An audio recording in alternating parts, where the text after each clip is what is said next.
Welcome guys. अगर आपने the mummy movie के फर्स्ट एंड सेकंड पार्ट नहीं देखे तो लिंक डिस्क्रिप्शन में है, एक्सप्लेनेशन जरूर देखें। फिल्म की शुरुआत में हमें प्राचीन चीन दिखाया जाता है। उस वक्त अच्छाई और बुराई के लिए एक जंग लड़ी गई। काफी सारे राज्य ताकत और हुकूमत के लिए आपस में लड़ गए, लेकिन उनमें एक बादशाह ने ताकतवर फौज बनाई ताकि वो शहंशाह बन सके। लेकिन दूसरे बादशाह ने उसे मारने के लिए भाड़े के कातिल भेज दिए ताकि वो शहंशाह को मार सके, लेकिन वो अपने बहादुरी की वजह से बच गया। फिर इस बादशाह ने कयामत ढाल दी। रास्ते में आने वाले हर एक राज्य को उसने तहस नहस कर दिया। जो उसे रोकने की कोशिश करता उसका अंजाम सिर्फ और सिर्फ मौत थी। वो अपने मकसद में सफल हुआ। जमीन का हर एक कतरा अब शहंशाह का हो चुका था। अब वो शहंशाह बन चुका था। उसने हारे हुए लोगों को गुलाम बना लिया था। अब वो अपनी सल्तनत की सबसे बड़ी और लंबी दीवार बनाना चाहता था। अगर कोई भी गुलाम काम करते हुए मरे तो वो उन्हें दीवार में दफना देता था। शहंशाह ने जादुई इल्मों की मदद से 5 तत्वों पर काबू पा लिया था, लेकिन शहंशाह आम इंसानों की तरह बूढ़ा हो रहा था। उसे अब अमर होना था ताकि उसकी कोई कमजोरी ना रहे। तभी उसे एक खबर मिलती है कि एक जादूगरनी है, वो अमर बनने का राज जानती है। इसलिए शहंशाह अपने अजीज दोस्त यानी कि जनरल मिंग को जादूगरनी को ढूंढने का काम सौंपता है। वो जादूगरनी को उस शहंशाह के पास लेकर चले जाते हैं, पर जादूगरनी कहती कि मैं अमर होने के बारे में कुछ नहीं जानती, पर एक जगह है जहाँ अमर होने का राज मिल सकता है। तब जनरल मिंग और जादूगरनी पश्चिम की ओर एक आश्रम में पहुंच जाते हैं, जहाँ एक प्राचीन काल की लाइब्रेरी थी और जादूगरनी को पता था कि अमर होने का राज यही मिल सकता है। और उन्हें वहाँ पर एक प्राचीन हड्डियों की किताब भी मिल जाती है जिसमें सारे जादू के राज छिपे हुए थे। उसी दौरान जनरल मिंग और जादूगरनी एक दूसरे से प्यार करने लगते हैं। जब ये दोनों वापस शहंशाह के पास आते हैं तब जादूगरनी उस किताब को खोल के संस्कृत में मंत्र पढ़ने लगती है जो प्राचीन भाषा में थे। शहंशाह को बिल्कुल कुछ समझ में नहीं आता। उसके बाद शहंशाह जादूगरनी को लेकर बाहर चला आता है और शहंशाह अपने लोगों से कहता है कि जनरल मिंग को मार दो। उसके साथ जादूगरनी को मारने की वो कोशिश करता है, पर जादूगरनी वहाँ से भाग जाती है। उसके बाद शहंशाह धीरे धीरे पत्थर में तब्दील हो जाता है। तब उन्हें पता चलता है कि जादूगरनी अमर बनने के लिए नहीं बल्कि श्राप देने के लिए मंत्र पढ़ रही थी। उसी के साथ सेना भी पत्थर में तब्दील हो जाती है। जादूगरनी उस किताब को लेकर भाग जाती है। अगर किसी ने भी गलती से उस श्राप को खत्म किया तो शहंशाह जाग जाएगा और पूरी दुनिया को अपना गुलाम बनाएगा। उसी के साथ कोई भी नहीं बचेगा, सब खत्म हो जाएगा। नेक्स्ट सीन में हमें 1946 का वक्त दिखाया जाता है, जहाँ ओकोनेल किताब में पढ़कर मछलियाँ पकड़ना सीख रहा था, पर उसके हाथ एक भी मछली नहीं आती। तब वो अपनी गन निकालता है और मछलियों को शूट करता है और मछली लेके अपने घर चला आता है। इवलिन ने अपने एक्सपीरियंस पर 2 किताबें लिखी थी। ओकोनर और इवलिन ने अपने कामों से रिटायरमेंट ले चुके थे और अब उनकी लाइफ काफी बोर हो चुकी थी। उनका एक बेटा एलेक्स जो अब बड़ा हो चुका था, वो आर्कियोलॉजी में काम करता है। उसके साथ एक प्रोफेसर भी थे जहाँ पर वो शहंशाह के किंगडम पर खोज कर रहा था। प्रोफेसर और एलेक्स बात कर ही रहे होते हैं, तभी उन्हें एक दरवाजा मिल जाता है और वो अंदर चले जाते हैं। अंदर जाके वो वहाँ के चीजों को ढूंढने की कोशिश करते हैं।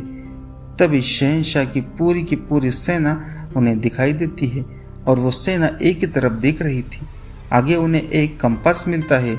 जैसे ही एलेक्स उस कंपास को घुमाता है तब एक खुफिया दरवाजा खुल जाता है और एलेक्स उसमें गिर जाता है। तभी एक लड़की आके एलेक्स पर अटैक कर देती है। उन दोनों में यहाँ पे फाइट होती है। वो लड़की एलेक्स को मारने की कोशिश करती है, पर एलेक्स खुद की जान बचा लेता है।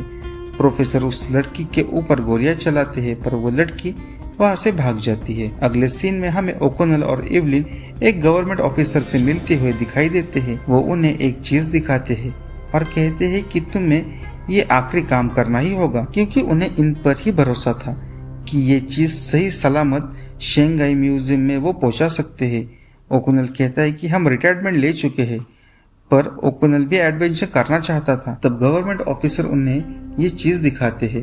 इवलिन उसे देखकर कहती है कि ये तो शंघाई की आई है, और ऑफिसर कहता है कि हमारे और चीन के संबंध और भी बेहतर हो सके, इसलिए हम इसे लौटाना चाहते हैं। सिर्फ ओकोनेल और इवलिन ही ये कर सकते हैं। अब दोनों को भी एडवेंचर लाइफ चाहिए थी, इसलिए वो मान जाते हैं और इवलिन का भाई भी चीन में ही होता है जो नाइट क्लब वहां पे चला रहा होता है और वो दोनों शंघाई पहुंच जाते हैं जहां नए साल का जश्न मनाया जा रहा था। वहां पर एलेक्स भी आ चुका था। ओकोनर और इवलिन चाहती थी कि एलेक्स अच्छी पढ़ाई करे, पर एलेक्स को मम्मी की खोज करना बहुत पसंद था और वो एक लड़की के साथ ड्रिंक करते हुए फ्लर्ट भी करता है। तभी उस लड़की के फादर आकर एलेक्स को मारते हैं।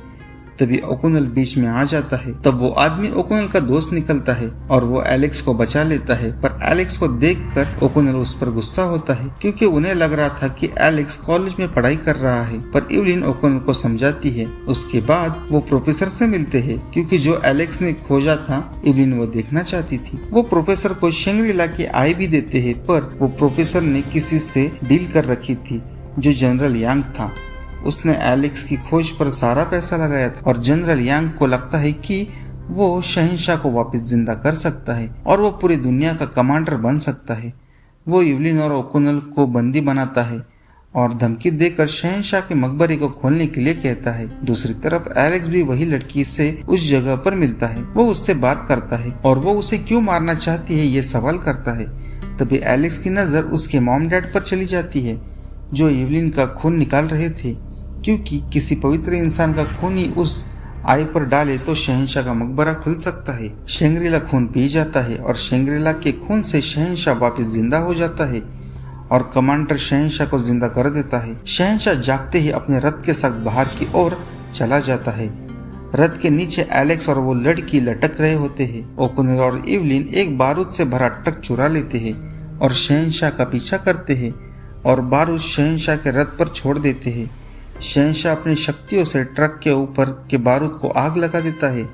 एलेक्स और उस लड़की के पास एक खंजर होता है और वो लड़की एलेक्स को बताती है कि सिर्फ हम इस खंजर से ही इस राजा को मार सकते हैं और वो लड़की शहंशाह को मारने की कोशिश करती है, पर कमांडर उसके ऊपर गोलियां चला देता है, पर वो लड़की बच जाती है।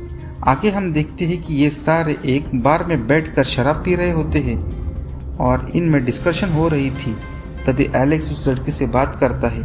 तब वो लड़की एलेक्स को बताती है कि हम उस शहंशाह को मारने में असफल रह गए और आगे इवलिन उस लड़की से उसका नाम पूछती है। उसका नाम लीन होता है और लीन उस बादशाह के मकबरे की हिफाजत कर रही होती है और कहती है कि ये श्राप उस राजा को उसके माँ ने दिया है और राजा को सिर्फ इस खंजर से ही मारा जा सकता है।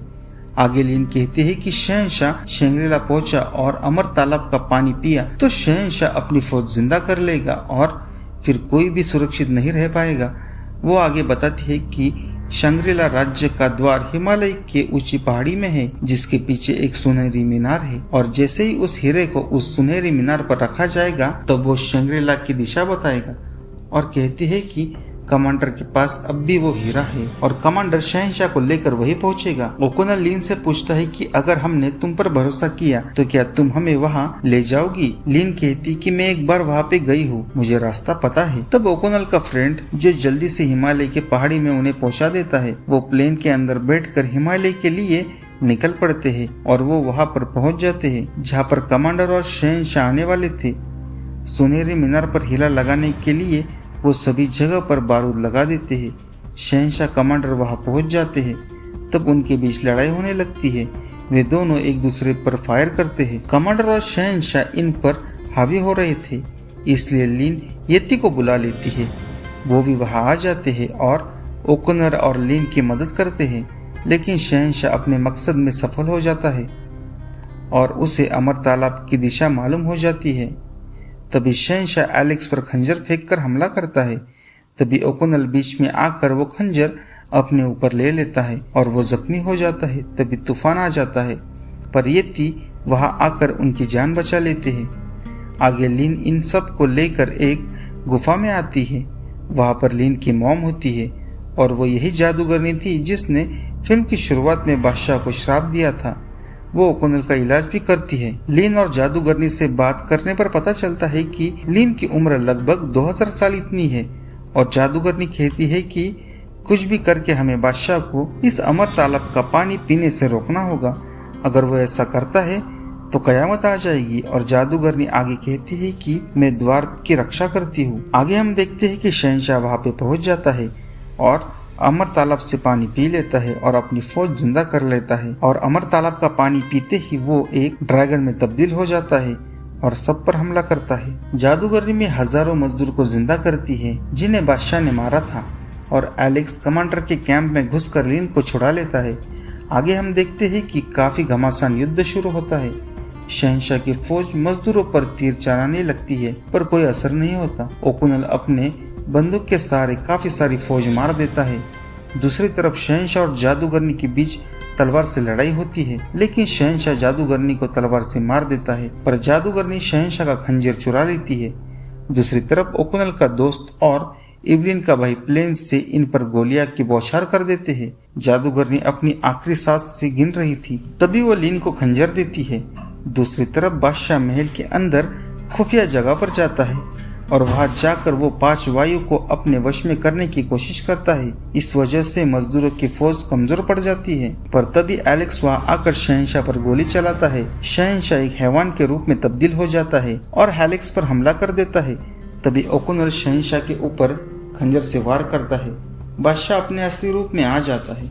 ओकुनल शहंशाह को मर्द की तरह लड़ने के लिए ललकारता है और दोनों के बीच लड़ाई हो जाती है। शहंशाह ओकुनल को खूब मारता है और एलेक्स के पीछे आकर हमला कर देता है और इसी चीज का फायदा उठाकर ओकुनल शहंशाह को खंजर मार देता है और शहंशाह फिर से मर जाता है। शहंशाह की फौज भी पाताल में पहुंच जाती है और इसी के साथ ये मूवी यहाँ पे खत्म होती है।